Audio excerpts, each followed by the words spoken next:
You're listening to the Adventuring Party for the second week of January 2020. This week, I discuss things. Specifically, things that aren't games, but we think gamers might like to read, watch, listen to, or otherwise experience. The Adventuring Party, discussing tabletop and related gaming and the Irish gaming scene, so you don't have to. Welcome to the party. I'm Shane. I'm Gavin. I'm Donogh. And I'm Eoin. And we are here to partake in yet another of our Christmas season traditions, the insert thing here for gamers.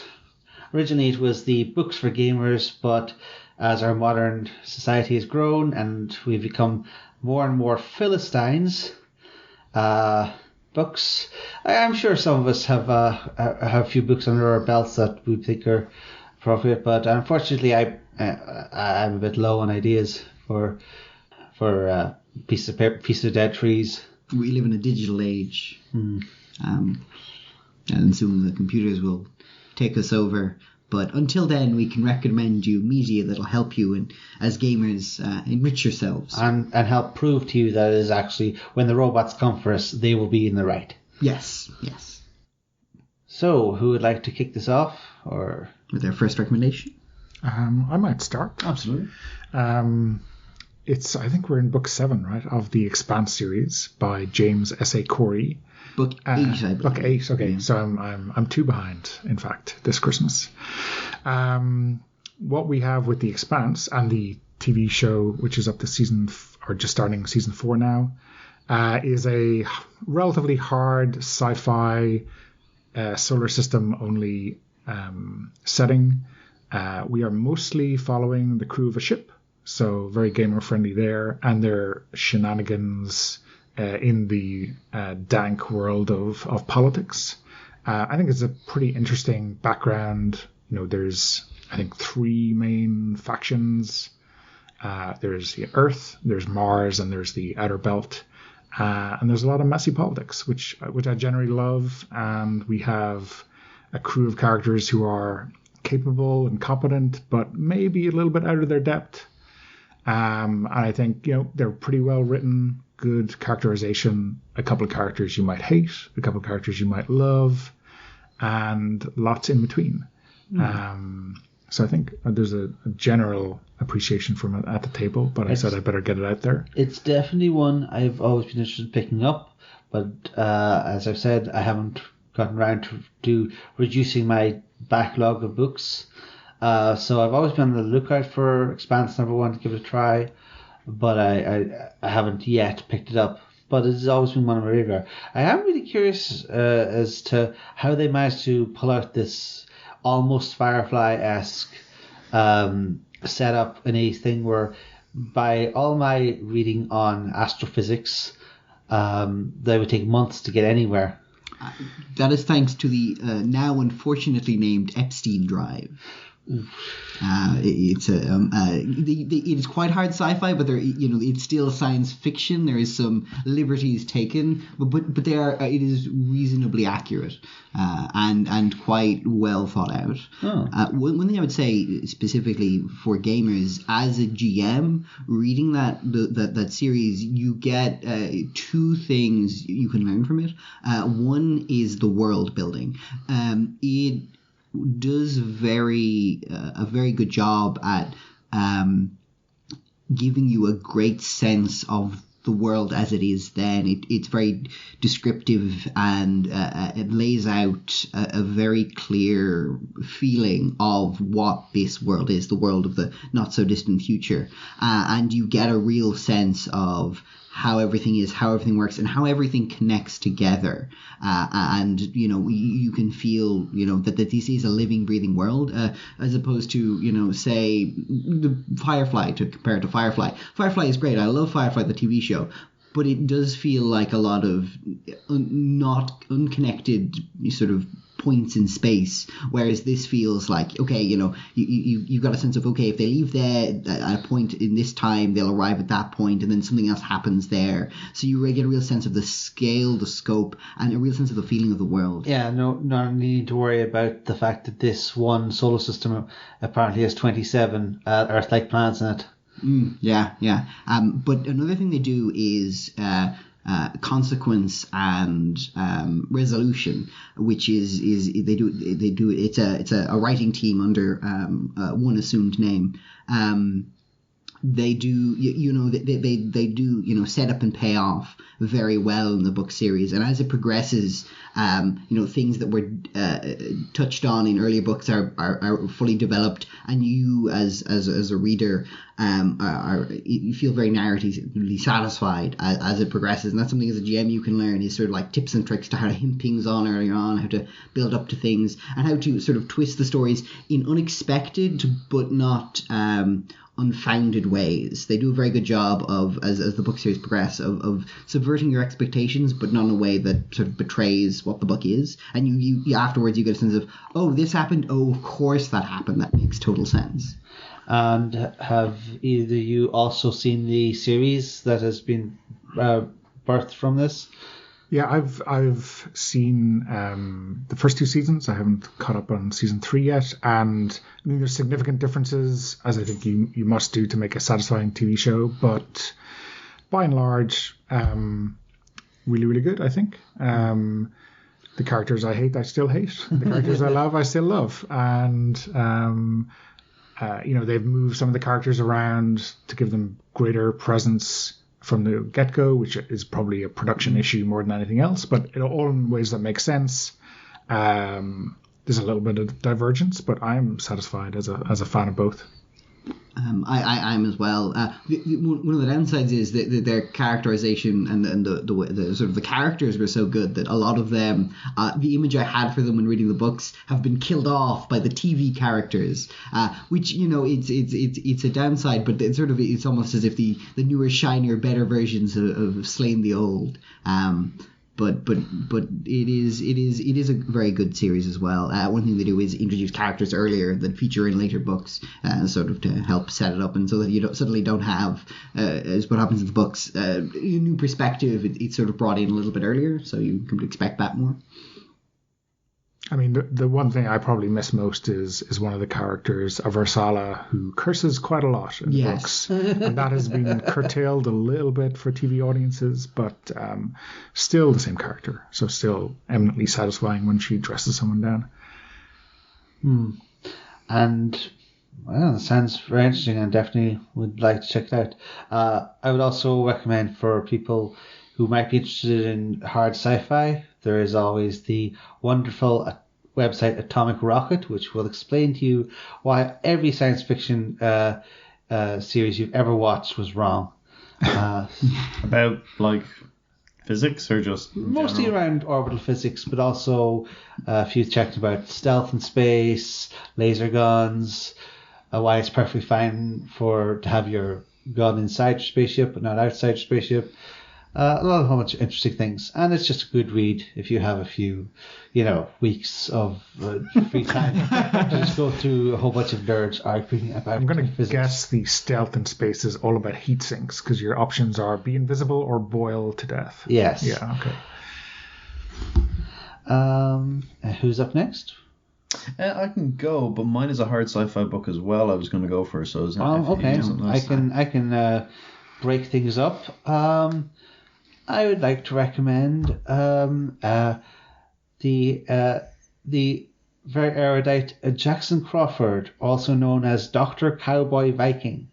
This is a YouTuber who is a proper academic based out of the wilds of Colorado, and somehow managed to record all of his episodes in the wilds with just surrounded by beautiful countryside, and he will explain to you in great detail about the Norse language,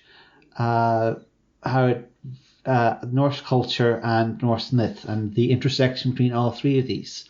And it is a wonderful look into how real life and mythology intersect in so many different ways.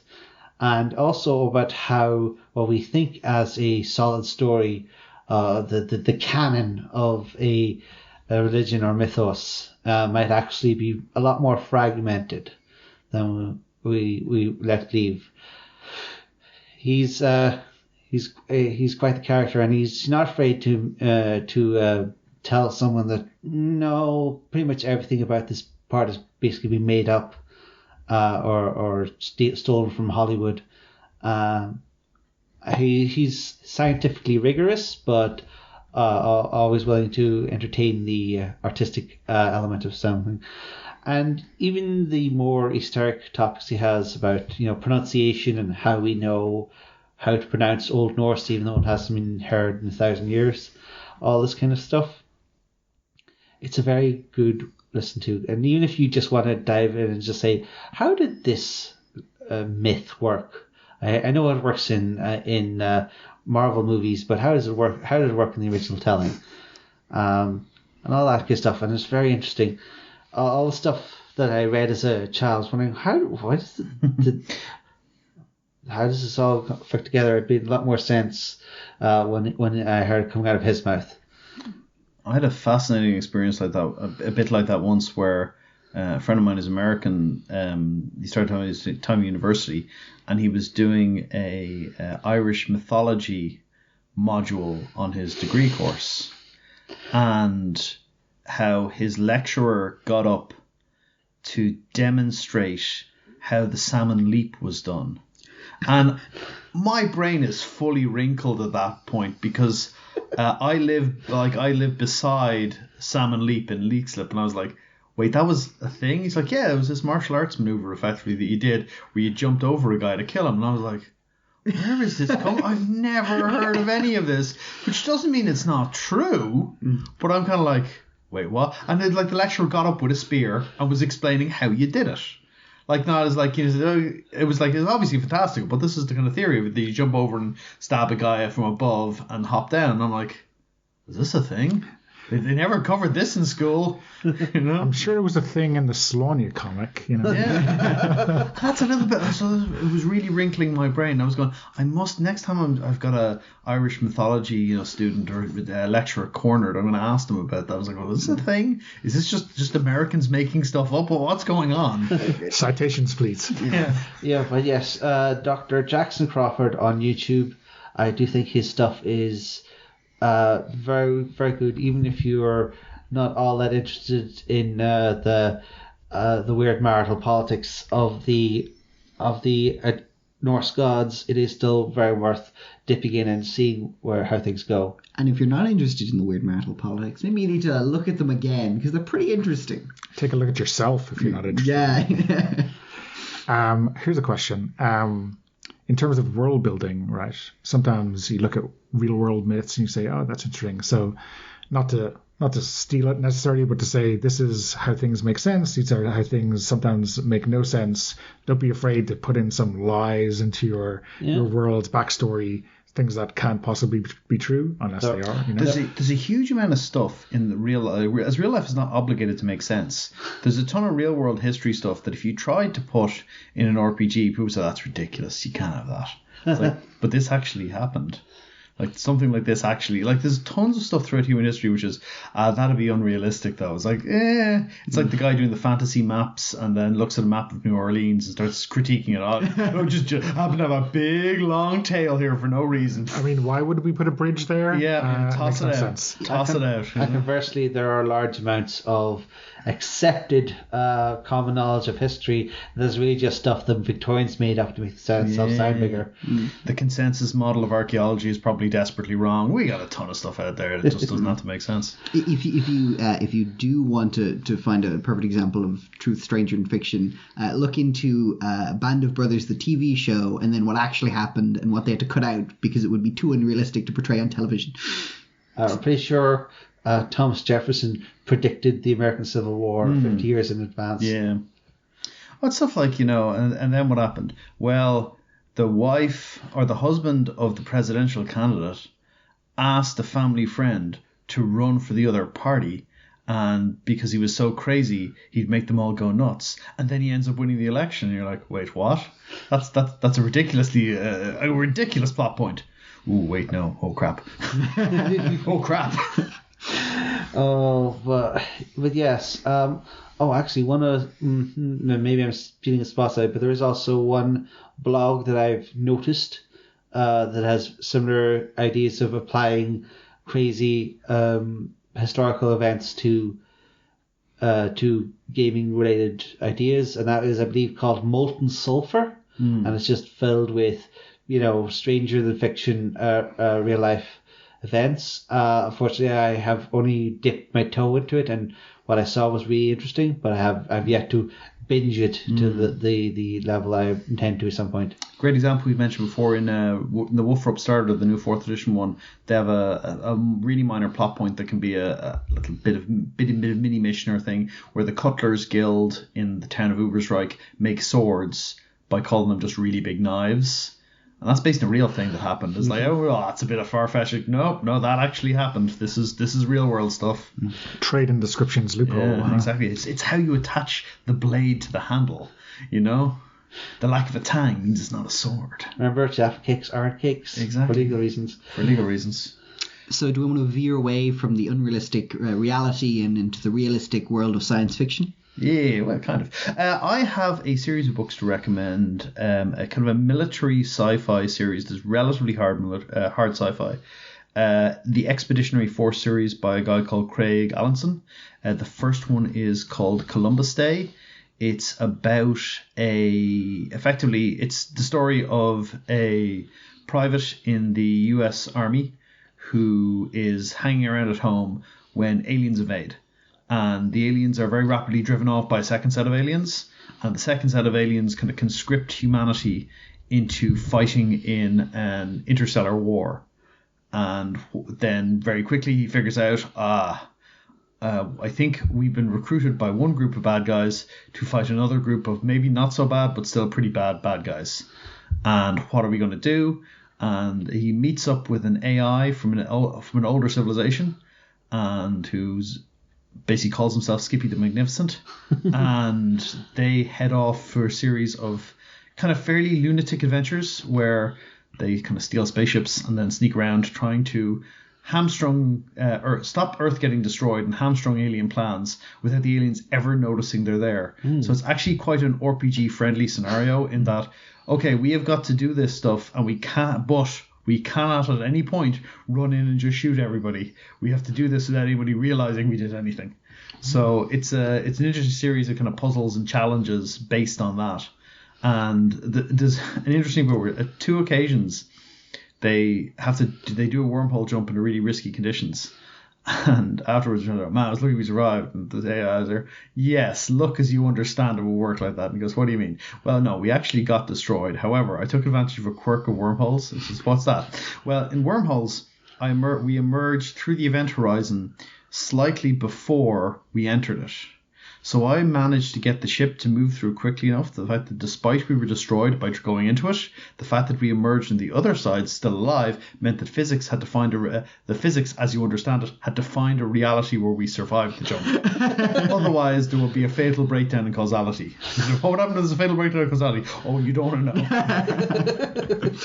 So there's a lot of it's basically the comedy is kind of in the book is the banter between the AI and the main character, and just it's a good kind of fun series. There's some things that are a little bit repetitive on it, just generally, okay, how do we fix this problem? Come up with a creative idea, do the creative idea. But it's good fodder for RPG players because you're like, oh, that's a clever way of doing that.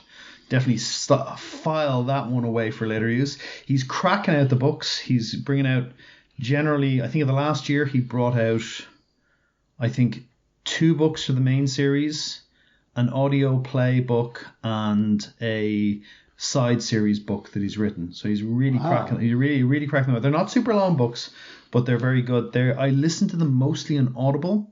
They've got R.C. Bray to narrate them, who does a really good job. He's also the guy who narrated The Martian, if anyone's listened to that. They're very nice audiobooks as well. So I've been mostly listening to them in cars, and occasionally I buy the ebook as well because I'm like, actually, I want to sit down and finish listening to this. So, yeah.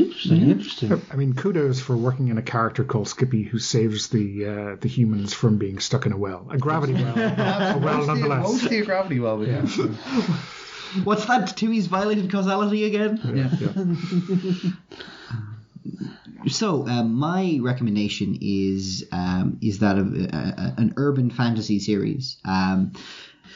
an Irish one set in Ireland that is called Skullduggery Pleasant, and it's by an author, Derek Landy. It's very, very well written. It's a book primarily, or at least initially, aimed at the young adult market. This is before the back in the early 2000s, mid 2000s, before the slew of young adult chaff that now infests our life. I'm just showing just how unbiased. Sorry, yeah. I'm not bitter about how much terrible books that are aimed at young children nowadays. Young adults nowadays. But it's a very wonderfully written book that takes a look at the sort of the conceit of what if magic was real but hidden in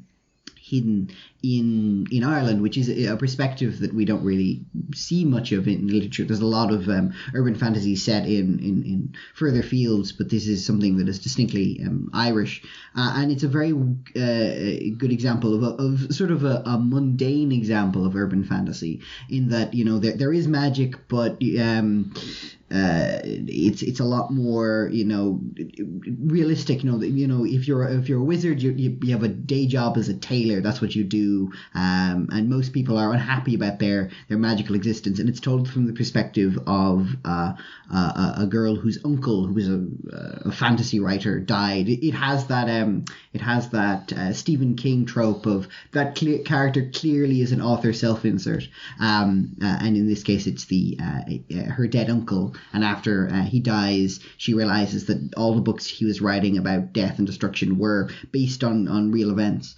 But I'm recommending it because it's a very good example of, first of all, of Irish and Irish geography from a local standpoint. So they visit a lot of local sites, and you get a real sense of Ireland as a place. But also, it's a very good example of a less fantastical look at urban fantasy. They drive around in cars a lot, and it's also a very good series of detective novels. The main conceit is they're investigating the murder of the uncle, and him and his best friend, who was a skeleton, go around in their beat up Bentley looking for clues and mysteries, and really from his cynical viewpoint on how magic is, with the fact that he used to not be a skeleton, and then now he is, and it's set after a very dark period in the history of magic in Ireland. But the main enemy of the main enemy throughout the whole book series isn't the magical monsters they fight, but it's mostly the bureaucracy of the magic political system, where a lot of the times they're like, there's a problem going on, we need to solve it, we'll tell the equivalent of the magical civil service, and they're like, we'll get back to you in 6 to 8 working weeks about the problem. So they have to often bend the rules to solve the problem, which lands them into further trouble. But it's a very, very good example of sort of a more realistic, or at least a more grounded look at fantasy. It sounds very interesting. I hadn't realised that they were set in Ireland. For some reason, I just got the impression that they were, set in England, to be honest. Perhaps I've just gotten cynical over these, or had forgotten. There is actually quite a substantial undercurrent of Irish fantasy fiction that we just tend to overlook, even as Irish people and Irish readers. I remember I'm getting this nostalgic throwback to my youth, and there were actually several books set in Ireland, one involving space mice, and there was one particularly interesting one called The Shamrogues, which was a set of magical rocks blessed by the druids to come to life and solve all of pollution. I remember that series. I remember they all died in the second book because they tried taking on Sellafield. Yes. They crossed the sea, went to Sellafield, and the spirit of nuclear radiation came to life and blasted them all, and they just kind of waddled back home and just went back to being rocks. It was actually kind of a downer ending. One of the most unrealistic things I found in the Harry Potter books, besides the magic, was the fact that a lot of the administrative duties of magic in Ireland were handled by the UK and specifically the British magical authorities. And I thought, if there was a Republicans with the ability to throw fireballs, they would not allow that to happen. Well, as we see that. Mrs. Rowling has a tendency to underthink a few things. Let's not go into revisionist history when it comes to her writings. Probably for the best. Anyone else? Is it me next, or? No. Well, it might be me by turn order, but I'm going to be skipped because I'm also recommending an urban fantasy as my next pick. So, well, I could go into another YouTube series showing just the Philistine I am, if you want. This one's the one I discovered fairly recently, but it is a YouTuber by the name of Krug Smash. That's with 2 G's. Okay. And he is a Dwarf Fortress YouTuber. For listeners who don't know, Dwarf Fortress is a game by 2 eccentric brothers in America who have spent the last 15 to 20 years, well, at least 15 years, working on a game that leverages all the powers of modern computing in running the game, but has the graphics of an ancient text adventure, with like colored and at symbols instead of people, and this is in order to create a world simulation engine where instead of just simulating this Minecraft where it's this block, it's like when your dwarves fight the horrible monsters that come out of the caverns because you dug too deeply, you can have injuries to your toe. You can it models the moisture of your eyes and other things. There was one interesting situation where cats kept dying because they had simulated the idea that a cat would walk on a puddle of beer that had been dropped by a dwarf and lick his paws and get drunk, but he hadn't properly modeled the volume of alcohol in the puddle. So the cats were dying of alcohol poisoning. Everything was working perfectly except for the numbers involved. Sheer cat fatalities. Yes, a few cats dying from drinking was perfectly fine. It wasn't, but it was few too many for reality's sake. But Mr. Krug Smash is both a player of Dwarf Fortress, a veteran of at least 2 to 3 years, and also an artist. And if there is one major criticism of Dwarf Fortress, that is very difficult to, it can be very difficult to visualize this combination of text, characters, and dots and such. It's very reminiscent of the original Rogue, which the genre roguelike is named for. Yeah. The symbols. Yeah, so it's all symbols and lines and commas, and this comma is a tree, and that dot is a hole in the ground, and you can just about tell the dwarves and the slopes apart, but it'd be very hard for a person to visualize what this thing looks like. But Mr. Krug Smash is an artist, and he is very good at visualizing what is being presented to him on the screen as a real thing. So he will take the reams of text describing every feature of dwarf and turn it into a picture of that dwarf. He will show you this. He will take the picture of the 15 level tall tower that is built, and he'll actually draw a picture of the tower from the outside and say, "Oh, that's what this terrain actually looks like. I didn't realize."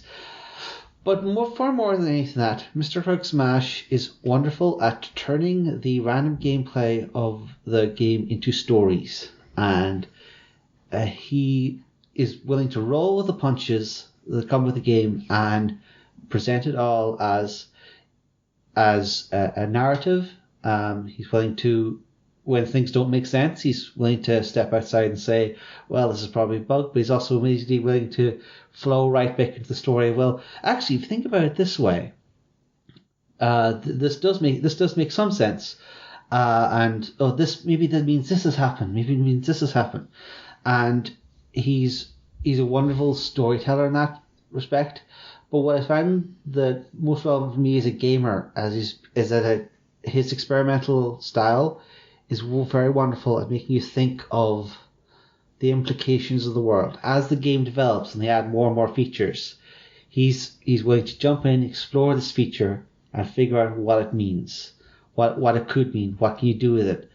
And it's just, I myself am generally not a huge fan of dwarves, but I kind of want to play in a game where I see the dwarves doing the kinds of things that they do on his videos.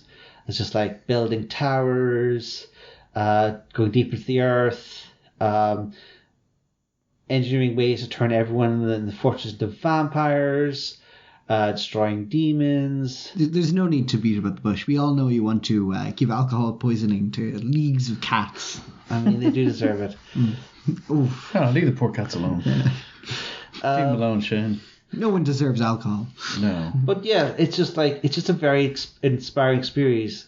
It also makes me think a lot in terms of mechanics, because it's a very mechanical focused game, but the mechanics are very different from, say, your D&D mechanics. It's D&D based, but very inspired is probably the better word, but everything works in a different way.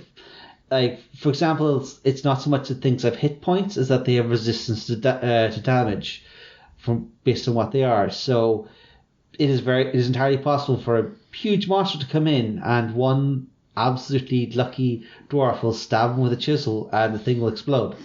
And conversely, you could have epic month-long battles between two really tough monsters who just beat you over back and forth for hours. Or one unfortunate elf trader who's come in and you decide to job kills your entire guard. Yeah, and the stuff like the races are recognizable for the most part, although there's apparently an entire system of animal people that I did not realize existed. That's actually really interesting and making unique characters, which is apparently entirely separate for the were creature.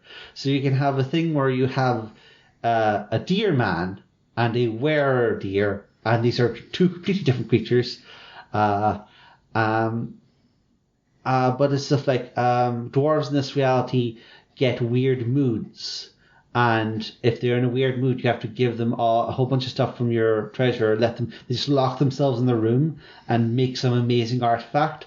But if you don't give them all those things, they go crazy and start punching people and probably get themselves killed. Sounds like every artist I've ever known.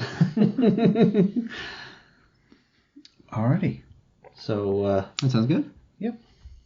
Donnie, you had an urban fantasy queued up first. Yeah, I was recommending Rivers of London by Ben Arnovich, which is, not surprisingly given the name, set in London. The main character is a PC, player character? No, a police constable.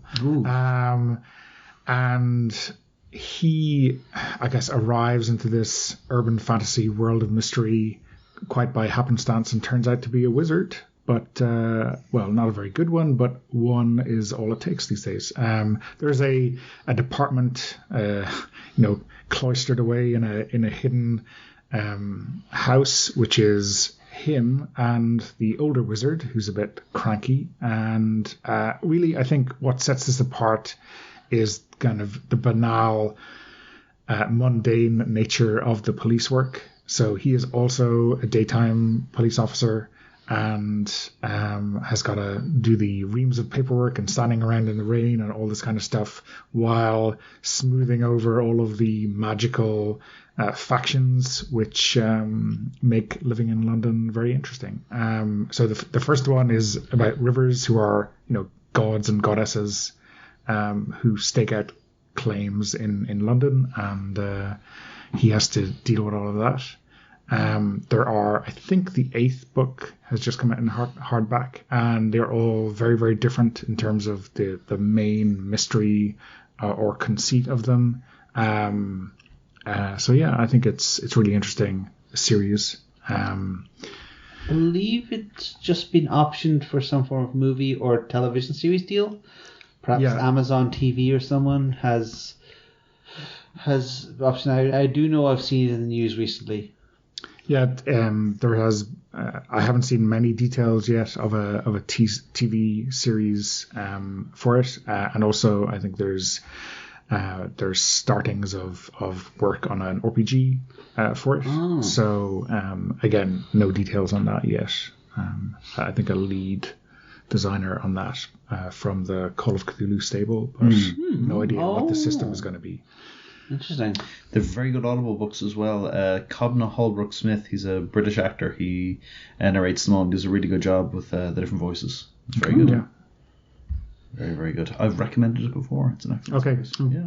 No, 2 or 3 years ago. I was say it is in the news right now. So really, it's your fault if you haven't listened to the recommendations and decided to go against our advice and not read the books. Yeah, I can't remember. I mean, I did start to read them 2 or 3 years ago, so maybe you're responsible.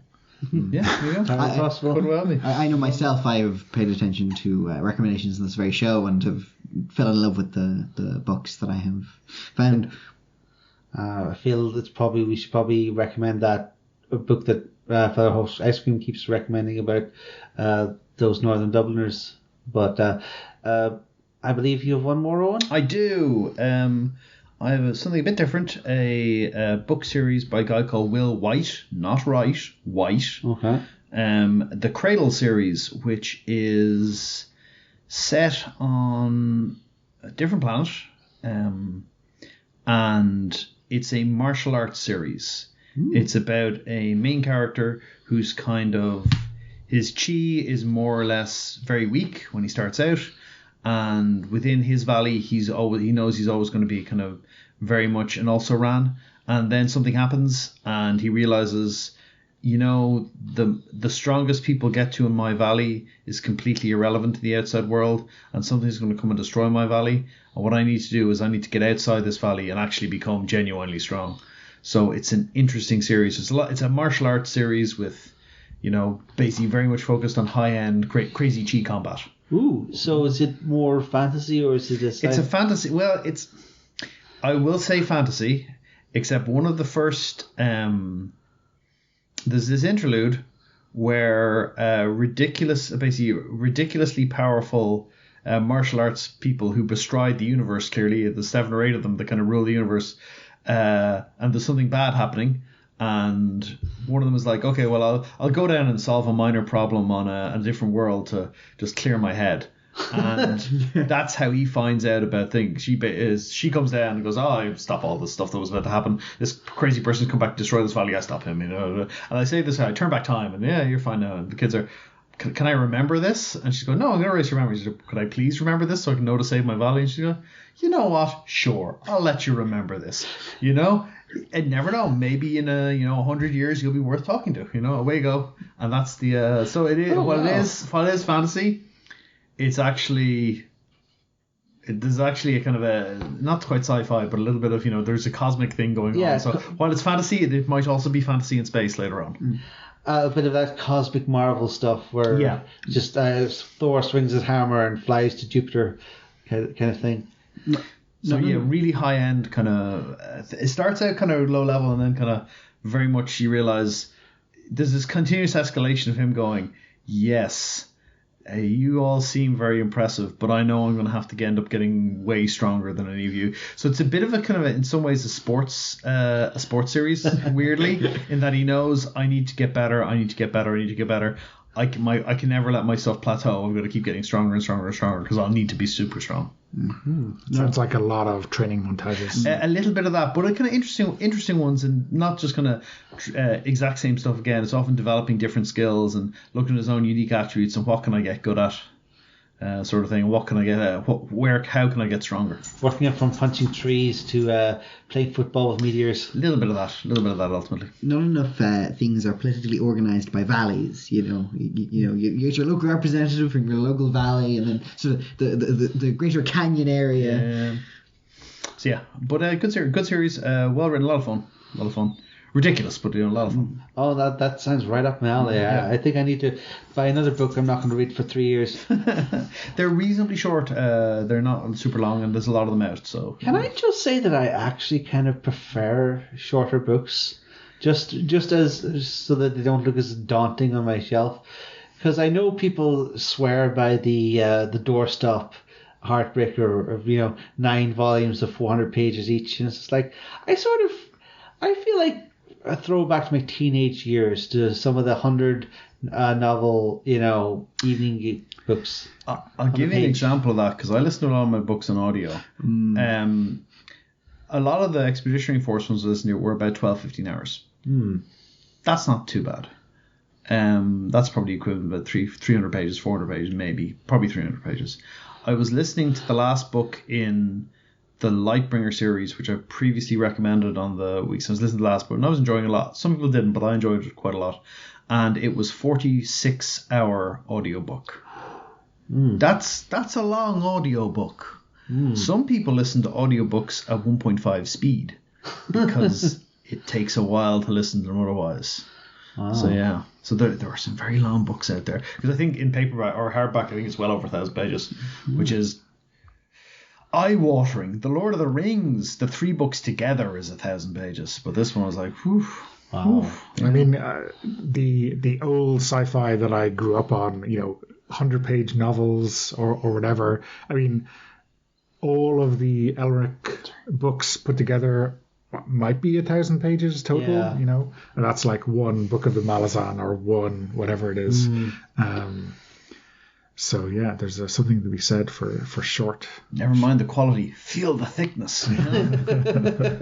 If we get enough words in, then the readers will. I mean, it's like I think it's Alexander Dumas was paid not by the word but by the line, which is why so many of his works have so much punchy dialogue. I do wonder, is there a thing of editorial not being as ruthless and carefully managing stuff, or writers not self-editorializing as much, kind of cutting down? Can I make this shorter? Can I make this punchier? What can I cut out as just kind of pointless navel gazing? Or is it everyone's just like, well, no, we'll write a more epic story? Or I do wonder, what are the market forces on that are all? Is it just a shift in writing style that you can't just skip over details as much, or is it literally people feel, oh no, you should, because I remember there's some blistering novels in 200 pages, 300 pages, which covered a huge amount of stuff.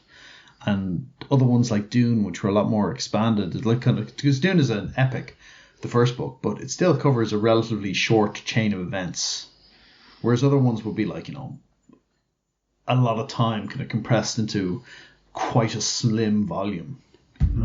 These are really interesting questions. No. All right. Well, my second recommendation is possibly the polar opposite of that. It's a video game. It is The Return of the Obra Dinn.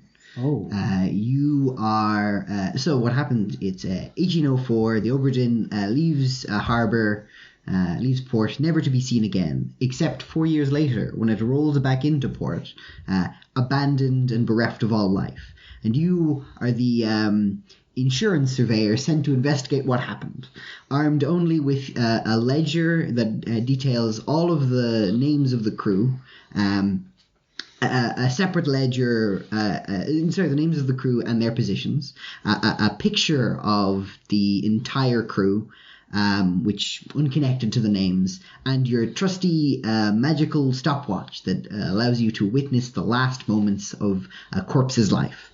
So you go around the ship exploring and seeing the different corpses, and as you try to piece together what happened, the timeline of events, and how everyone died, or their ultimate fate.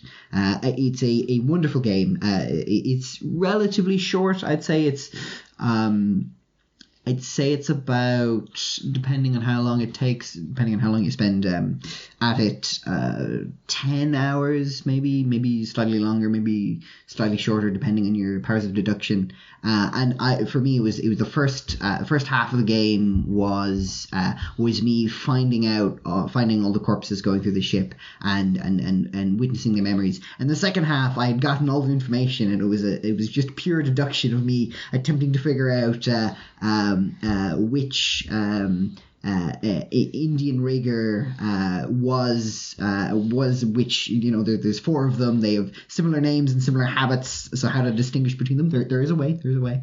As there is finding out the fate of the crew of 64 aboard this ship. And I think it's great for gamers, because it shows a very wonderful way of handling mystery and handling sort of slow reveals of information as you find out something more is going on than what initially appears. It's based in this constrained location. One might almost call it a dungeon. Yes. It is a very, very self-contained area. It's by Thomas Pope, just Thomas Pope, the guy who did Papers, Please, which is another excellent game. I mean, it's strange to be excited by the prospect of an insurance audit, but it sounds like it's achieved it. There is a very simple way to finish the game, which is to blame everything on the captain, which is technically true, as everything is the captain's fault. So you just say, well, the captain did everything. Everyone died because of the captain's failures. Therefore, and then it all resolves with the captain's estate having to pay out multiple pounds. Or you could find the true mystery. I think we've covered quite a bit of potential work, and I definitely have some recommendations that I need to check out. Even if I don't get around to them by next Christmas's episode, I do think we've got a good selection today.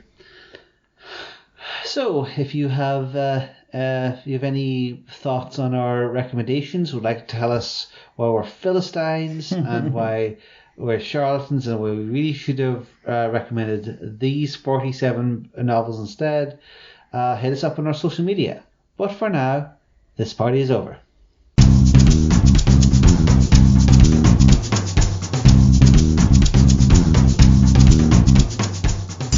Thanks for listening to The Adventuring Party. You can find show notes and links to things we've mentioned at theadventuringparty.net and on our Facebook page. Leave comments there or on our Twitter @AdventuringPTY, or email us through party@theadventuringparty.net. The hosts can be contacted directly by email at Eoin, Shane, Donogh and Gavin at theadventuringparty.net. The Adventuring Party is released under a Creative Commons Attribution Non-Commercial Share Alike version 3 license.